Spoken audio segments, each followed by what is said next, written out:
دیکھو لینا جو ہے نا، لینا واہ کر کے بندہ لیتا ہے، دینا جو ہے نا آہ کر کے دے گا. یعنی کہ آپ کو اگر اپنی عزت بنانی ہے نا تو دوسروں سے مانگنا مانگنا مانگنا.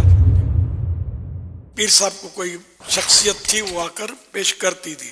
اب مہنگائی بڑھ گئی تو کسی قریب بھی جو مقربین تو ہوتے ہیں نا کچھ، انہوں نے کہا کہ اب پیر صاحب مہنگائی بہت بڑھ گئی ہے، تنگ دستی ہو گئی ہے، کچھ یہ جو آپ کا بڑا معتقد ہے اس سے آپ ذرا اشارہ کر دیں گے نا تو اپنا کام ہو جائے گا. تو پیر صاحب نے اشارہ کر دیا، مہنگائی ہو گئی تھوڑا بڑھا دو. اچھا اب پیسے تو آنے شروع ہو گئے تو پیر صاحب سے اس کے کہا کہ دیکھو کام ہو گیا نا. تو پیر صاحب نے منہ بنا کر کہا کہ پہلے یہ خود آ کر پیش کرتے تھے، اب یہ بھجوا دیتے ہیں.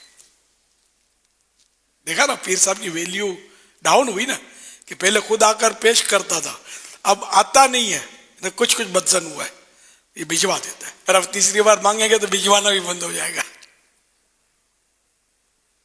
تو ففہم مانگنے کی عادت یہ ہوتی ہے، کئی لوگوں کی ہوتی ہے.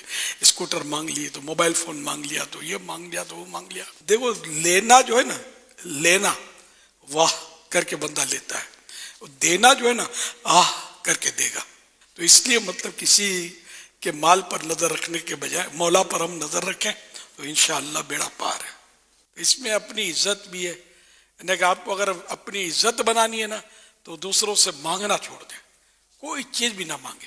آپ کا ایسا وقار اور بلند ہوگا. اور وہ بعض اوقات اگر آپ کوئی شرعی طور پر آپ کی حیثیت ہے نا آپ سے متاثر ہے تو وہ بعض اوقات منتیں کرے گا کہ یار کبھی تو لے لیا کرو مجھ سے.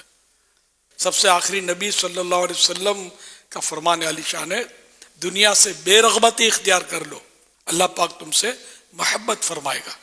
اور لوگوں کے مال سے بے نیاز ہو جاؤ، لوگ تم سے محبت کریں گے. باقی مانگتے رہیں گے تو پھر وہ ویلیو نہیں رہے گی.